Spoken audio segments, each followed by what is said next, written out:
cada dia, dá-nos hoje e perdoa-nos as nossas dívidas, assim como nós temos perdoado aos nossos devedores. E não nos deixes cair em tentação, mas livra-nos do mal, pois teu é o reino, o poder e a glória para sempre.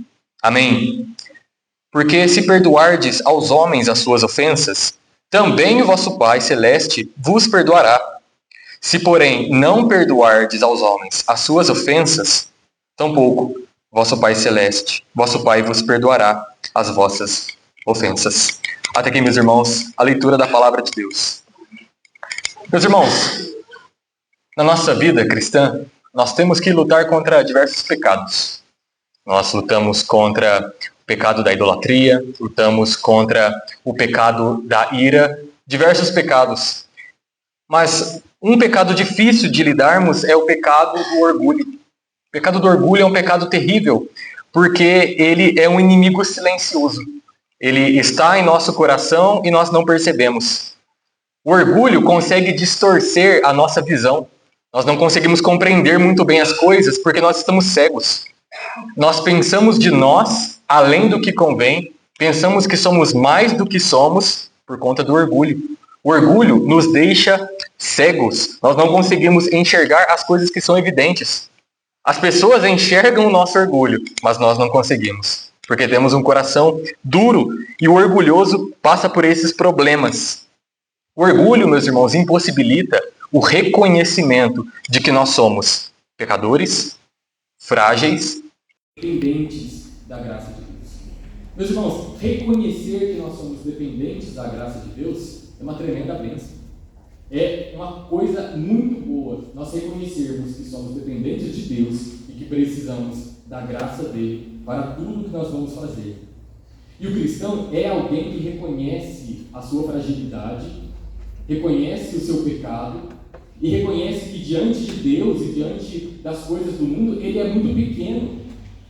O cristão tem essa consciência do seu pecado e da sua fragilidade, ao mesmo tempo que ele compreende que Deus é majestoso e grandioso e que pode socorrê-lo. Meus irmãos, é isso que nós vemos na oração do Pai Nosso, a oração que Cristo ensina aos seus discípulos.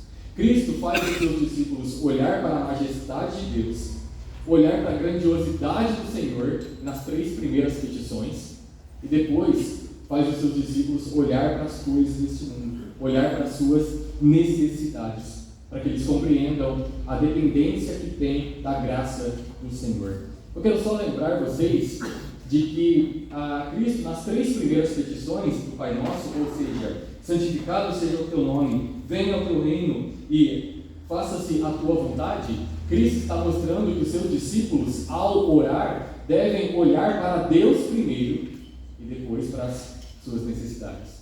Então, nessa oração modelo, Cristo está mostrando a glória de Deus é mais importante do que as outras coisas. É por isso que nós devemos começar as nossas orações exaltando o nome de Deus, adorando o nome do Senhor. O que é que mais importa na vida do cristão? Glorificar o nome de Deus. É o que Cristo está ensinando. Até mesmo nas orações, os cristãos demonstram que se preocupam mais com a glória de Deus do que com a glória do próprio nome. Então Cristo ensina que nós oremos que o nome de Deus seja santificado. Lembrem-se que isso não significa desejar que Deus se torne mais santo. Deus não pode se tornar mais santo. Mas quando o cristão pede, Pai, santificado seja o teu nome, o cristão está pedindo que o nome de Deus seja glorificado, honrado no mundo. Quando o cristão pede, venha o teu reino, o cristão está ansiando que o reino de Satanás nesse mundo seja destruído e que o reino de Deus se estabeleça por completo. Quando o cristão ora para que a vontade de Deus seja feita, é porque o cristão não quer mais ver a injustiça acontecendo. O cristão quer ver a boa e perfeita vontade de Deus acontecendo. Da mesma forma como acontece no céu, porque ninguém desobedece à vontade de Deus no céu, assim o cristão quer que aconteça também aqui na terra. E vejam, meus irmãos, Cristo está falando sobre as coisas que pertencem ao Senhor, da glória concernente ao seu nome. E agora, nessas outras petições, Cristo está falando sobre a nossa vida, sobre as nossas necessidades, sobre o pão de cada dia, sobre o perdão que devemos pedir a Deus, assim como nós perdoamos o nosso próximo. Vejam, são coisas concernentes à nossa vida, mas primeiro se começa com a glória de Deus e depois as nossas necessidades. Meus irmãos, como eu disse na última mensagem do Sermão da Montanha, nós devemos aprender a orar, devemos saber como orar. Nós não podemos simplesmente orar de qualquer forma. Cristo está ensinando os seus discípulos a orar, e nós, como discípulos de Cristo, devemos aprender com o mestre das orações. Cristo é o mestre da oração. Ele sabe como orar, porque ele tem comunhão perfeita com o Pai. E ele está nos ensinando como orar bem, como orar da maneira correta. Então, meus irmãos, nessa segunda parte da oração do Pai Nosso, Cristo está nos mostrando sobre a nossa dependência da graça. Nós devemos aprender a orar, olhando para a nossa dependência da graça de Deus. E o primeiro pedido é que nós demonstramos a nossa dependência para com a graça de Deus quando nós oramos pelo pão de cada dia. Veja o que diz o verso número 11: o pão nosso de cada dia dá-nos hoje. Então percebam, após pedir coisas relacionadas à majestade de Deus, à glória do Senhor, o discípulo de Cristo deve pedir pelas suas necessidades, pelo pão de cada dia.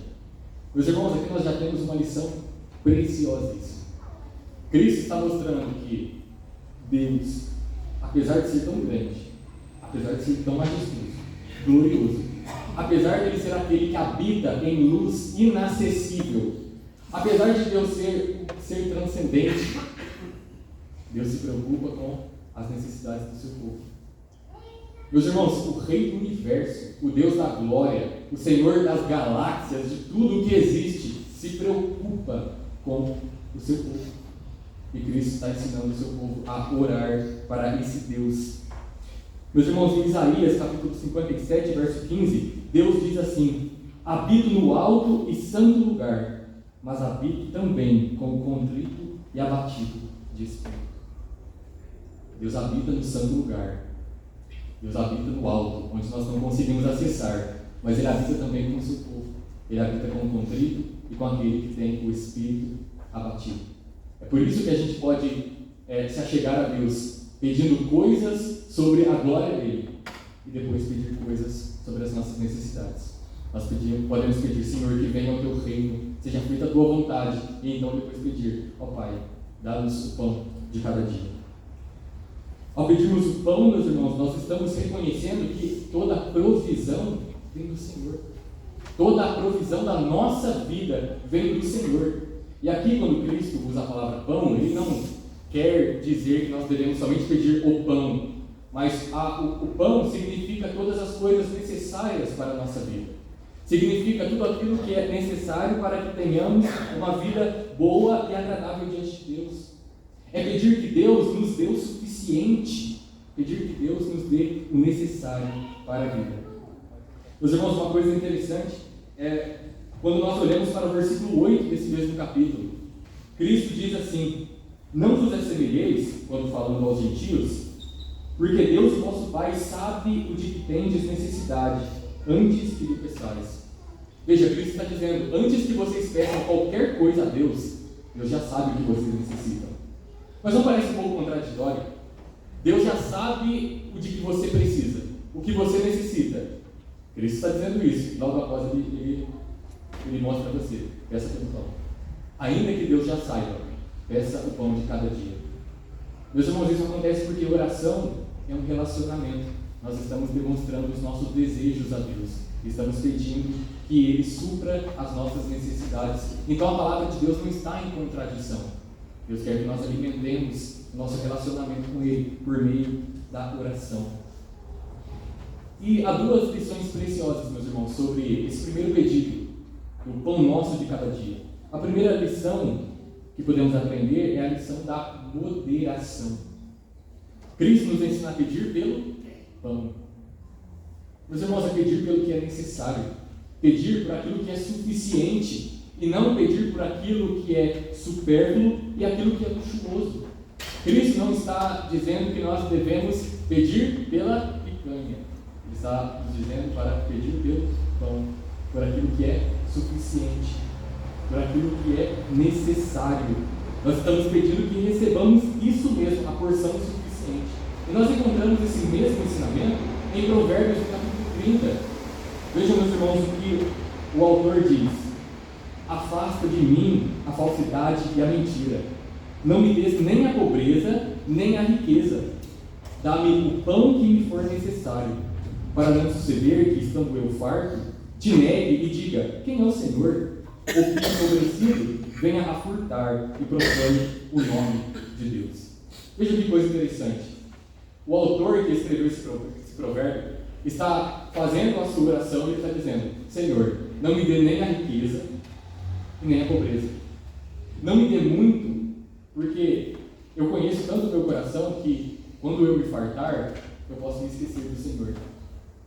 Deus também não me dê menos, porque eu posso ser tentado a pecar e cair e blasfemar o teu nome. Me dê aquilo que é necessário. Meus irmãos, nós devemos aprender a fazer orações nesse sentido. Muitas vezes nós pedimos coisas que fogem ao necessário. Nós queremos exigir de Deus aquilo que não é necessário para nós. Nós pedimos coisas luxuosas. Nós perdemos o nosso tempo pedindo coisas que não são necessárias. O apóstolo Paulo também diz ao jovem Timóteo assim: tendo sustento e com que nos vestir, estejamos contentes. Contentamento é um grande amigo na oração.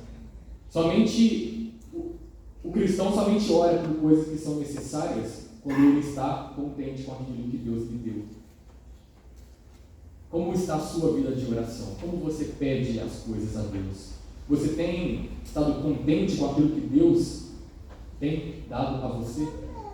Você tem pedido as coisas necessárias da vida? Você tem pedido as porções suficientes para a sua vida? Ou você tem elevado o nível, pedindo coisas que fogem ao necessário, fogem às suas necessidades? Meus irmãos, devemos aprender a pedir o pão, aquilo que nos é necessário.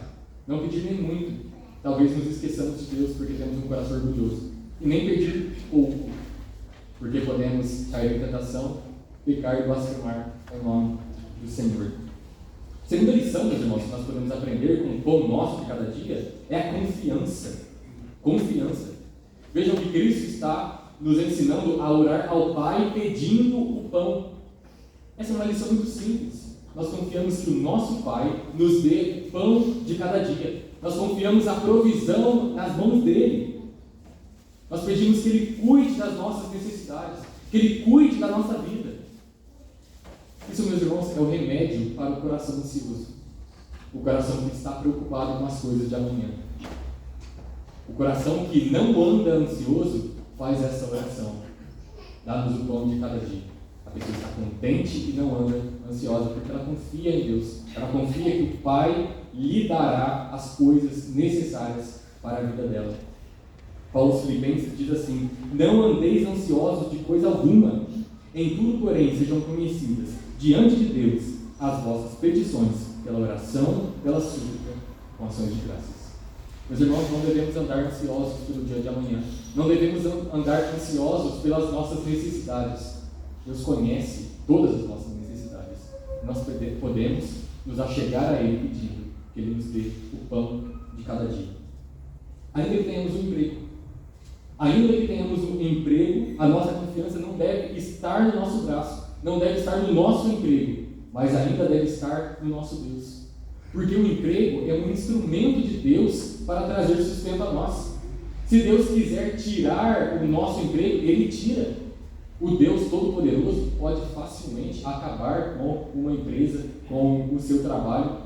Ele pode. Por isso, ainda que você tenha um emprego, confie no Senhor. A provisão vem dele, não vem no seu próprio braço. Isso é um pecado que a gente comete, meus irmãos. Quando a gente deixa de orar para que Deus nos dê a provisão, nós estamos confiando em nós mesmos. Nós estamos demonstrando nosso coração idólatra. Nós estamos confiando em nós mesmos. Por que alguém não ora confiando em Deus a provisão? Ou por que alguém não ora pedindo a provisão de Deus? Porque ela confia em si mesma. A pessoa que confia em si mesma não ora. Então, olhe para a sua vida. Mesmo com o seu trabalho, você ainda tem pedido a Deus que lhe dê sustento diário. e que Ele supra as suas necessidades? Se não, você está confiando em si mesmo. Você precisa orar a Deus, pedindo que Ele supra as suas necessidades. Supra as suas necessidades. Eu acho que uma coisa que tem nos deixado, meus irmãos, mais propensos a pecar é a quantidade de comida que nós temos. No tempo de Cristo, a quantidade de comida não era tão grande como nós temos hoje. Hoje nós temos uma abundância de comida. Nós podemos facilmente conseguir alimento. Não era assim nos dias de Cristo. Então, por termos uma grande quantidade, o que é que nós fazemos? Confiamos em nós mesmos. Mas não tenhamos, meus irmãos, esse espírito de incredulidade. Confiemos em Deus. Meus irmãos, é interessante porque esse pedido faria os discípulos de Cristo lembrar daquele momento da peregrinação no deserto, quando Deus mandava o maná para o seu povo. O povo estava em peregrinação para rumo à terra prometida, e Deus todos os dias mandava o maná, aquele alimento que caía do céu e supria as necessidades do seu povo. Certamente os discípulos de Cristo se lembraram daquele momento, quando Cristo ensinou a orar pelo pão diário, pelo pão de cada dia. E uma coisa interessante é que o próprio Deus havia dito ao seu povo que eles não deveriam guardar o maná para o próximo dia. Deus daria o maná e eles deveriam comer naquele dia, porque para o próximo dia Deus daria novamente. Deus estava ensinando o seu povo a confiar na provisão diária. Mas o que aconteceu é que alguns não confiaram em Deus, guardaram o maná, e o resultado foi que deu bicho nos manás e apodreceu. Ou seja, a idolatria, meus irmãos, não traz bons frutos. Deus quer ensinar isso a nós, confiar na provisão que vem das mãos dele. Meus irmãos, todo mundo precisa do pão, todo mundo precisa suprir as necessidades físicas. No Novo Testamento, meus irmãos, nós vemos que o verdadeiro pão dado ao povo de Deus é o próprio Cristo. Cristo disse que Ele é o pão da vida, e o que vai até Ele jamais terá fome. Meus irmãos, o nosso consolo é que se nós pedirmos pelo pão da vida, Deus nos dá. Deus nos dá o próprio Cristo, aquele que sacia todas as nossas necessidades. Cristo é o verdadeiro pão, é aquele a quem nós temos o suprimento para a nossa vida espiritual. É em Cristo que nós encontramos satisfação para todas as nossas necessidades físicas. Cristo é o verdadeiro pão da vida. Então essa é a primeira petição concernente ou que se relaciona às nossas necessidades, à nossa dependência da graça. É orar pelo pão de cada dia. O segundo pedido, meus irmãos, é relacionado ao perdão. Então nós oramos pelo perdão das nossas dívidas. Vejam os versos de número 12 e depois 14 e 15. É dito assim: e perdoa-nos as nossas dívidas, assim como nós temos perdoado aos nossos devedores. Verso 14. Porque se perdoardes aos homens as suas ofensas, também vosso Pai Celeste vos perdoará. Se, porém, não perdoardes aos homens as suas ofensas, tampouco vosso Pai vos perdoará as vossas ofensas. Então, meus irmãos, quando nós oramos reconhecendo a glória de Deus, nós olhamos primeiramente para a majestade dele, vemos o quão grande Deus é, e depois olhamos para nós somos levados e conduzidos a pedir perdão. Esse é o padrão das Escrituras. Toda vez que o homem olha para a pessoa de Deus, olha para a sua santidade, para a sua majestade, e depois o homem olha para si mesmo, ele percebe que é um homem impuro, precisa do perdão de Deus.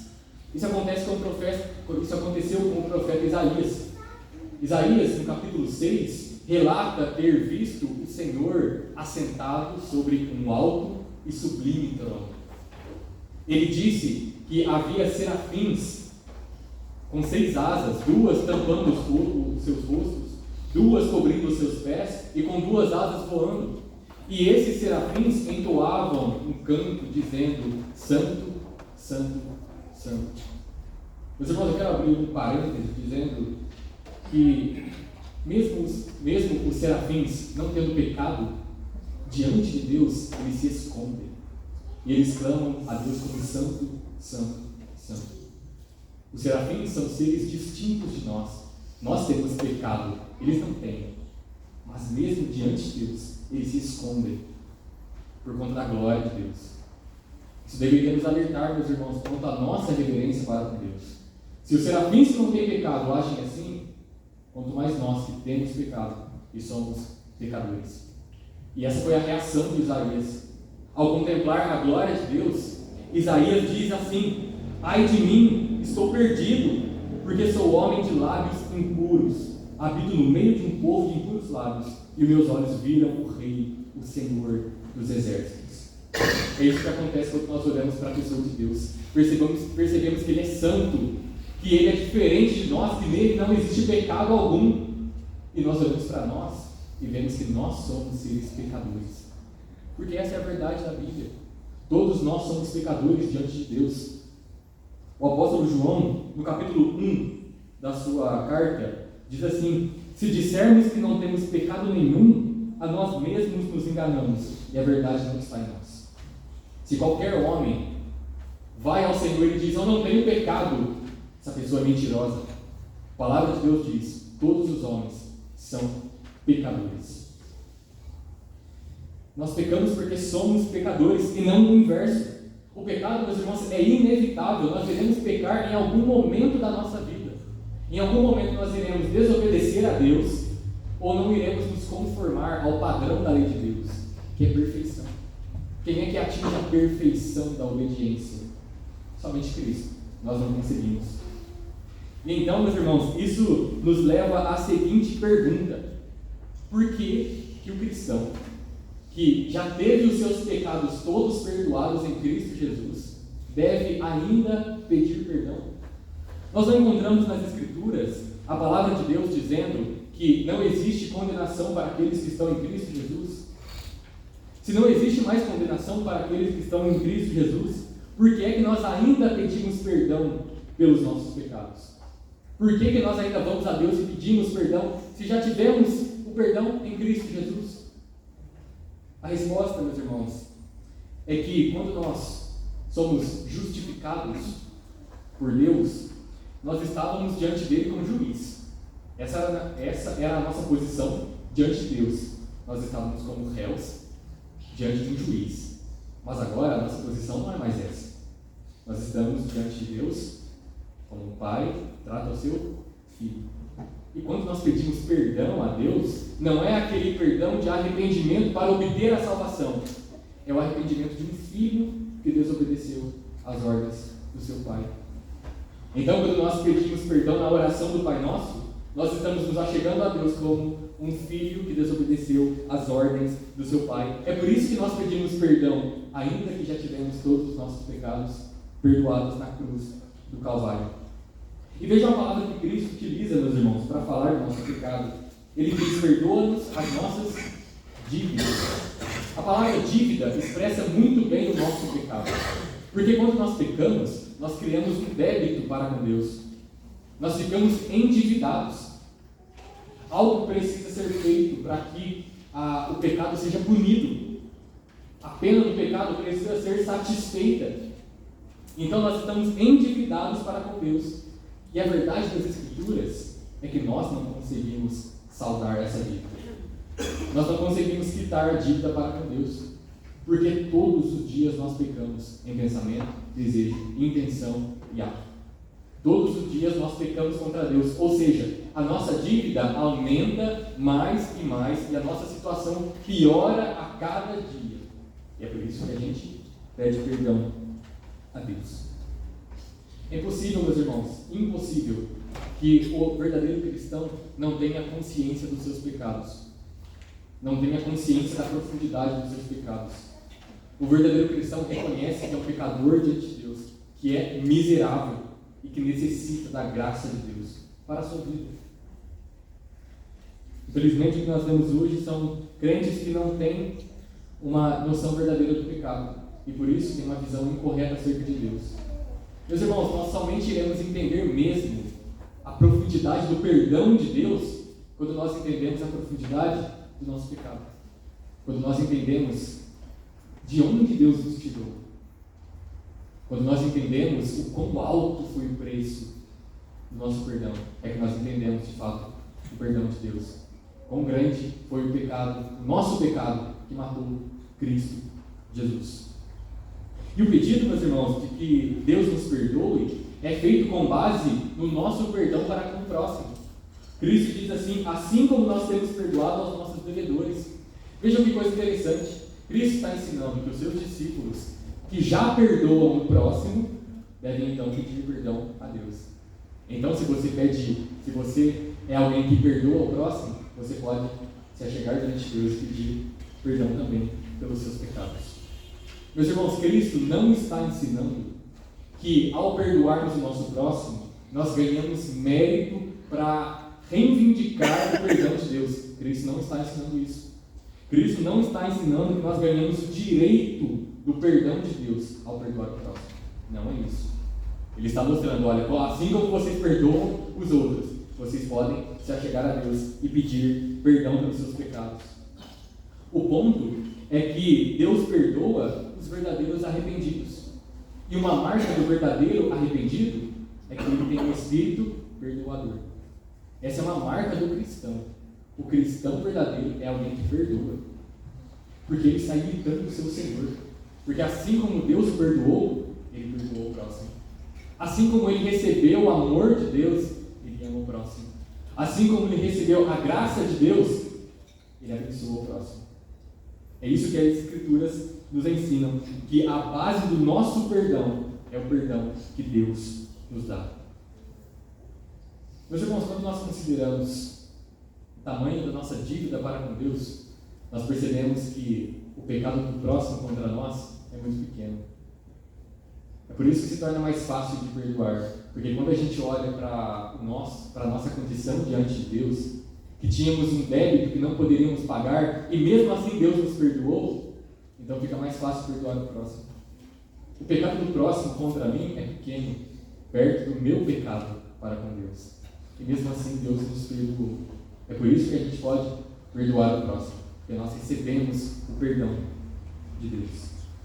Meus irmãos, a palavra de Deus é muito forte, dura em dizer que aquele que não perdoa o próximo não pode se achegar a Deus e pedir perdão. É dito que se perdoardes aos homens as suas ofensas, o vosso Pai Celeste vos perdoará. Aquele que não perdoa o seu próximo, o Pai Celeste não perdoará. Nesse momento você deve olhar para a sua vida, refletir se você tem perdoado aqueles que pecaram contra você, porque isso afeta o seu relacionamento com Deus. Veja o que a palavra de Deus diz: Deus não perdoa aqueles que não perdoam o seu próximo. Se você é verdadeiro cristão, perdoe. Olhe para o perdão que Deus te deu. Então você estará apto para perdoar o seu próximo. Porque a dívida que o seu próximo tem para com você é muito pequena perto da dívida que você tem contra Deus. Paulo diz aos Efésios assim: sede uns para com os outros, benignos, compassivos, perdoando-vos uns aos outros, como também Deus em Cristo nos perdoou. Deus em Cristo, meus irmãos, perdoou os nossos pecados. Devemos fazer o mesmo. Essa é a segunda petição, meus irmãos. Nós devemos orar pelo perdão das nossas dívidas. Assim como nós perdoamos o próximo, devemos também nos achegar a Deus como um pai que perdoa os seus filhos, que ele perdoe as nossas dívidas. A última petição, meus irmãos, é que nós devemos orar pelo livramento do mal, para que Deus nos livre do mal. Vejam o verso número 13. E não nos deixes cair em tentação, mas livra-nos do mal, pois teu é o reino, o poder e a glória para sempre. Amém. Meus irmãos, depois de ter recebido o perdão de Deus, o desejo do cristão é não cair mais em pecado. Essa é a consequência lógica. Quando nós pedimos o perdão de Deus, nós não queremos mais cair no mesmo pecado. Por isso nós somos conduzidos a pedir: Senhor, livra-nos do mal. Livra-nos do mal. A tentação, meus irmãos, é uma incitação ao pecado por meio de estímulos internos e externos, com a finalidade de nos fazer cair em pecado. Isso é a tentação, é a incitação ao pecado. É interessante que um certo teólogo disse assim, que a tentação não é o pecado em si. A tentação não é o pecado em si, mas se torna pecado quando a vontade do homem consente com a tentação. Então, quando a tentação aparece a você, ela não é o pecado propriamente dito. Mas quando você consente, quando a sua vontade consente com a tentação, então se torna pecado. Cristo está nos mostrando que nós não somos fortes o suficiente e devemos pedir que Deus nos livre de cair em tentação. E a verdade das Escrituras é que Deus não tenta ninguém. A palavra de Deus diz que Ele não tenta ninguém, mas Ele permite e conduz, e também conduz os seus filhos à aprovação e tentação. Meus irmãos, se nós nos lembrarmos que em Mateus, no capítulo 4, no verso de número 1, é dito assim: a seguir foi Jesus levado pelo Espírito ao deserto para ser tentado pelo diabo. Veja, o próprio Espírito Santo conduziu Cristo Jesus ao deserto a fim de ser tentado. Deus conduz sim os seus filhos, o seu povo, a momentos de provação e até momentos de tentação. Não é Deus quem tenta. Satanás é o agente da tentação. Nossa cobiça é o agente da tentação. Mas Deus, com seus propósitos eternos, que nós não entendemos, conduz os seus filhos a momentos difíceis. Um certo pastor, meus irmãos, formulou a seguinte frase: a tentação é o instrumento ordinário do pecado. O coração é o forno e o diabo o soprador. A tentação é fermentada, preparada no coração do homem. E o diabo é aquele que vai soprando. É aquele que vai fazendo a tentação ganhar mais força no nosso coração corrupto, no nosso coração cheio de pecado. E é interessante porque as Escrituras chamam Satanás de o tentador. Ele não é um tentador, ele é o tentador. Porque Satanás é especialista em fazer o povo de Deus cair no pecado. Satanás tem muitas estratégias. Ele conhece o coração humano. Ele sabe das coisas que tornam os homens suscetíveis a cair. Ele sabe das suas fraquezas. Ele sabe em qual momento te pegar e fazer cair.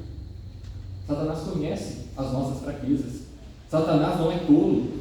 Satanás conhece, meus irmãos, aquilo que nós somos mais fracos, naquilo que nós somos mais fracos. Quando nós oramos, não nos deixes cair em tentação, nós estamos pedindo que Deus nos livre daquilo que Satanás faz em nós, essa tentação que Satanás desempenha. E é interessante que Cristo está pedindo isso, e Ele mesmo passou por esses momentos de tentação no deserto. Cristo foi tentado por Satanás.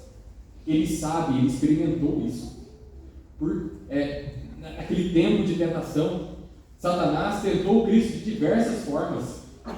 Se tu és filho de Deus, transforma essa pedra em pão. Se tu és filho de Deus, dá ordem aos anjos para que te salvem. Cristo experimentou a tentação de Satanás. E experimentando essa tentação, Cristo ensina aos seus discípulos para que o Pai os livre desses momentos difíceis de tentação. A tentação, meus irmãos, é inevitável. Nós iremos passar por tentações. É por isso que nós devemos orar nesse sentido. Nós não devemos abaixar a nossa guarda. E é interessante porque essa frase traduzida, mas livra-nos do mal, também pode ser traduzida como, mas livra-nos do maligno. Ou seja, é como se Cristo dissesse para que vocês orem, que o Pai livre vocês de Satanás, do maligno. Porque Satanás é a personificação do mal. Mas a gente precisa entender uma coisa: Satanás nas Escrituras nunca é igualado em poder com o Deus soberano. Satanás não tem o mesmo poder que o Deus soberano. Essa é uma visão distorcida que as pessoas têm de Deus. Elas imaginam que Satanás e Cristo estão em uma queda de braço e está difícil para o lado de Cristo. Meus irmãos, Satanás nunca faz oposição nas Escrituras contra Cristo. Cristo é o próprio Deus. Satanás entende que Cristo, o Rei dos Reis, é o Todo-Poderoso, que Ele tem toda a autoridade sobre os céus e a terra.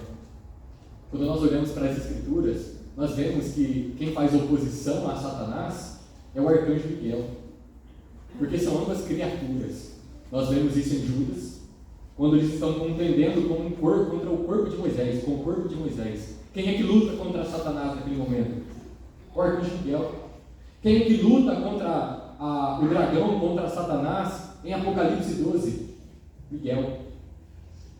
Meus irmãos, Satanás nunca faz oposição contra Cristo, porque Cristo é o Rei dos Reis, Senhor dos Senhores.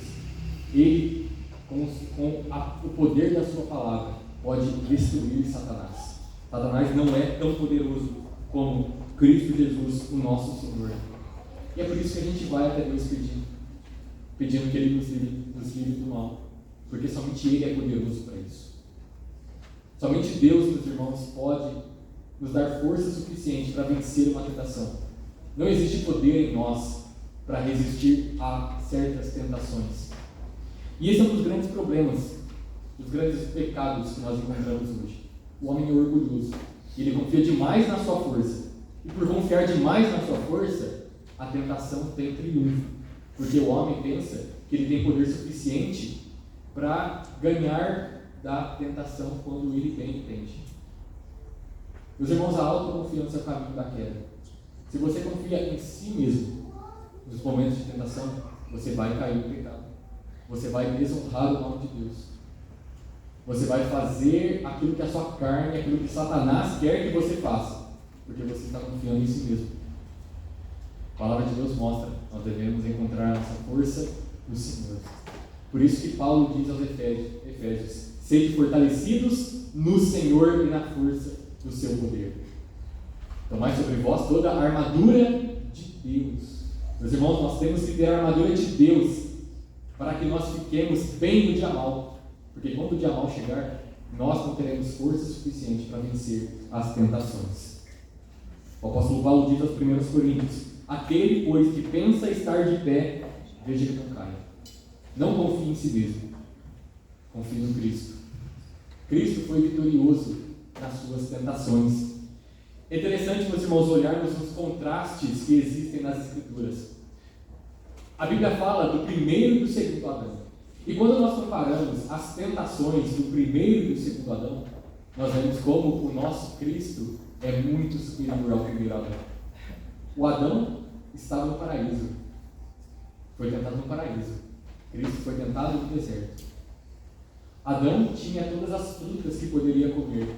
Cristo não tinha algo para comer, estava com fome. Adão, no momento de tentação, tinha uma auxiliadora idônea, que podia o auxiliar, estimulá-lo à obediência. Cristo estava sozinho no momento de tentação. Mas Cristo não é igual ao primeiro Adão. Cristo não é alguém que faz a vontade da carne, mas alguém que faz a vontade de Deus. Cristo, meus irmãos, é aquele que sai triunfante em toda tentação. E a palavra de Deus diz em Hebreus capítulo 2, verso 18: naquilo que ele mesmo sofreu, tendo sido tentado, é poderoso para socorrer os que estão tentados. Se você está sendo tentado, você pode recorrer ao poder de Deus. Você pode recorrer a Cristo em confiança, sabendo que você receberá o poder para resistir às tentações, para resistir ao diabo, para que ele fuja de você. Porque você não confia em você mesmo, você confia na obra de Cristo. Cristo foi vitorioso, Ele é poderoso, Ele sabe o que é sofrer, Ele sofreu muito mais do que nós, Ele foi tentado muito mais do que nós, saiu vitorioso. Nós devemos, meus irmãos, nos amparar na graça de Deus. Meus irmãos, eu quero concluir falando que Cristo está nos ensinando a orar. E Ele está mostrando que nós devemos pensar na nossa dependência da graça de Deus. Depois de olhar para a glória do Senhor, nós olhamos para nós.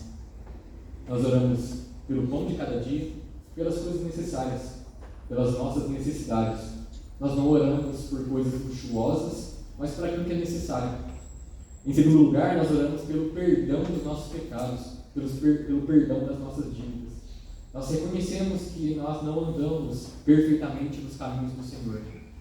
E assim como um pai perdoa o seu filho, assim nós podemos nos achegar a Deus pedindo perdão. Terceiro lugar é orar pelo livramento do mal. Meus irmãos, nós seremos tentados. Satanás, com as suas artimanhas, quer nos fazer cair. Mas nós temos refúgio em meio às tentações, que é Cristo Jesus, nosso Senhor. E qual o motivo de alguém fazer uma oração assim? Por que alguém pode fazer essa oração do Pai Nosso? Meus irmãos, a resposta para essa pergunta é a junção do começo da oração e do final dela. No começo da oração, a gente se achega a Deus dizendo, Pai Nosso. E no final da oração, nós dizemos, pois Teu é o poder, o reino e a glória para sempre.